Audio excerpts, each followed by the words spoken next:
Hello guys, good morning from Japan. Today is Friday the 8th. It's about 9:30 in the morning. So it seems like Anchorage, Alaska is a major hub for QANTAS Airlines. The Australian Airlines QANTAS seems like Anchorage, Alaska is a major hub for this airline, and we wonder why. So here I have the Flat Earth map open. We're going to look at some flights from QANTAS from Anchorage to New York, from Anchorage to Chicago, from Anchorage to Dallas, as well as coming from Asia, all operated by QANTAS. We're going to see some flights coming from Shanghai, Korea, and they all also come from Sydney. So let's look at some of these flights, and this only favors the Flat Earth map because, you know, let's take a look at this real quick. So first we come across this page here, QANTAS flights from Sydney to Anchorage, Alaska, and they even have a map here displaying the route from Sydney to Anchorage, Alaska, which is impossible. You know, this is an impossible flight on the globe, but not on the Flat Earth map. I'm going to look in a few minutes. So flight schedule, non-direct flights. It says here one stop, but you can never find out. There's no page and no flights found here. You cannot know where this flight stops. It just says it's a cargo flight. This is a scheduled cargo flight, cargo flights. There are several of them. Saturday, Wednesday, Friday, and effective July 2020. But we don't find any more information about this flight. Direct flight, of course, it doesn't favor the globe, but if you look on the Flat Earth map, you understand this is a flight. Actually, we can open this one here. I've made a video about Sydney. You have here Sydney to Anchorage, Alaska, right here. You can understand why this is possible on the Flat Earth map, but it's not possible on the globe. This is impossible on the globe. And there are more. There is this all operating inside the United States, but they are all QANTAS flights. We have this QANTAS flight 7589 operate from Anchorage to New York. This is looks like a domestic flight, but it's operated by QANTAS. We have another one here.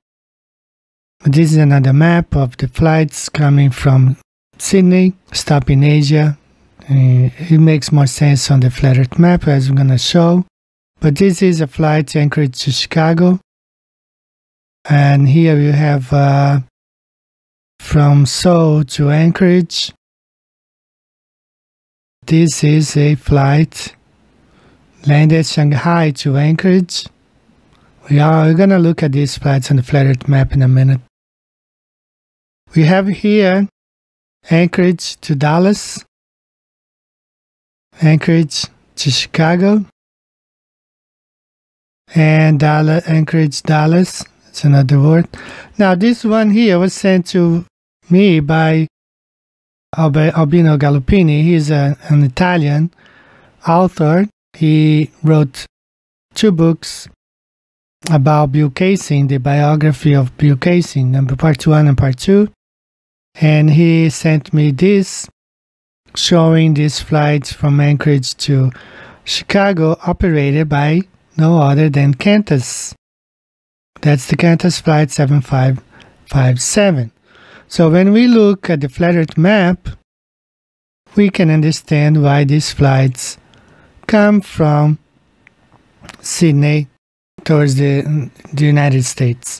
Here it is how those flights work on the Flat Earth map. Here we do have the Flat Earth map, the Gleason's map. We have Sydney, Australia right here.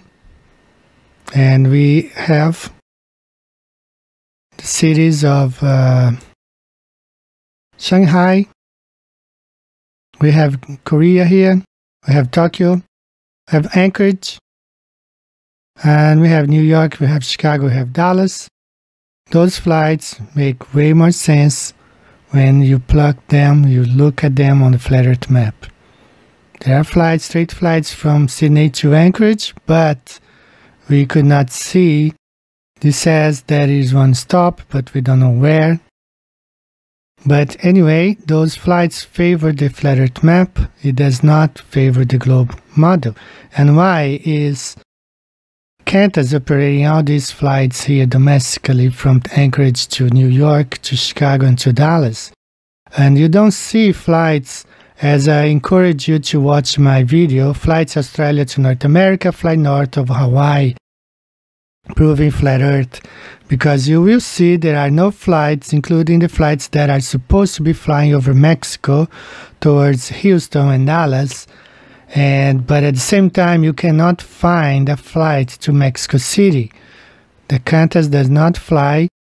There is not a single flight connecting Mexico City to Sydney, to Australia, which would favor greatly the globe model.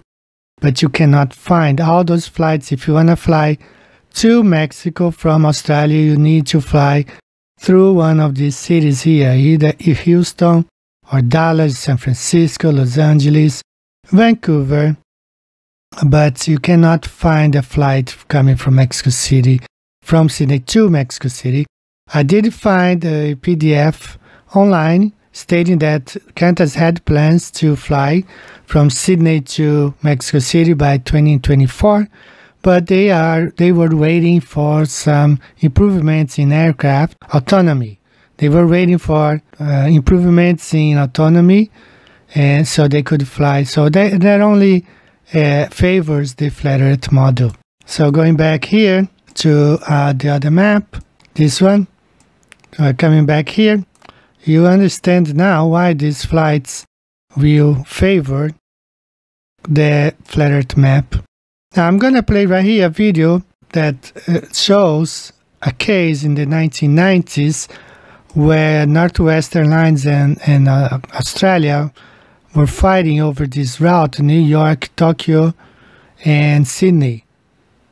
You will see that on the flat Earth map, it makes way more sense, and you can understand why they were fighting for this route, but it makes no sense at all on the globe. At the end of the video, it will be displayed according to the court documents, the map showing the route from New York to Sydney. You will see that makes no sense on the globe, but once you look at the flat Earth map, you can understand why they were fighting for this route here. So let's watch this video real quick.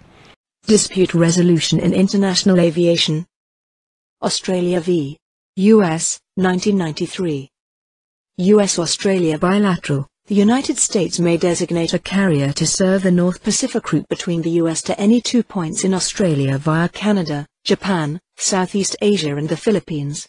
On October 27, 1991, Northwest Airlines began providing service between New York, Tokyo, Sydney. Soon, between 80 to 85% of Northwest's traffic were local Japanese-Australian passengers, with no link to the US, and therefore arguably violative of the primary objective provision of the Capacity Clause in Annex B, Section 4 of the bilateral. The primary objective clause requires that the traffic on the Fifth Freedom route in question should be primarily based on traffic going to or coming from an airline's country of registry. On December 1, 1992, Australia notified Northwest Airlines that 2 of its 3 weekly Osaka-Sydney flights would be limited to no more than 50% Fifth Freedom traffic, and the third would have none. On April 29, 1993, Australia notified the US that because Northwest had failed to comply with restrictions imposed upon Fifth Freedom operations, that Northwest's rights to serve Osaka-Sydney would be revoked on May 30, and that upon reapplication only 2 of the 3 weekly flights would be reauthorized, and that Fifth Freedom traffic would be capped at 50%. The US retaliated, effective upon the date of the Australian government's restriction of Northwest's Osaka-Sydney service, June 30. QANTAS would lose 3 of its 10 weekly frequencies in the Los Angeles-Sydney market. Negotiations allowed NW to substitute Detroit for New York on the route, and provided that local traffic between Osaka and Sydney would not exceed 50% of the total passengers on Northwest's flights. So now you can see at the end of this video how it makes no sense at all on the globe Earth, but when you plug the same route here on this flat Earth map, you can understand why they were fighting for taking passengers from Tokyo to Australia, because on the flat Earth map it just makes more sense for the way these flights come from. So one more time, QANTAS operating inside the US, and Anchorage is a major hub for QANTAS Airlines, and I was reading online, they use other hangars here from other airlines. Of course they are disguising, and they change planes sometimes from QANTAS airplanes to like American Airlines, but the flight number is still the same, still keep on flying as QANTAS flights, not as an American Airline or other US carriers. So it's just proof that the flat Earth map makes more sense, and those flights makes no sense at all on the globe Earth map. Okay, just short video guys. You guys have a good day today. See you next time. Bye bye.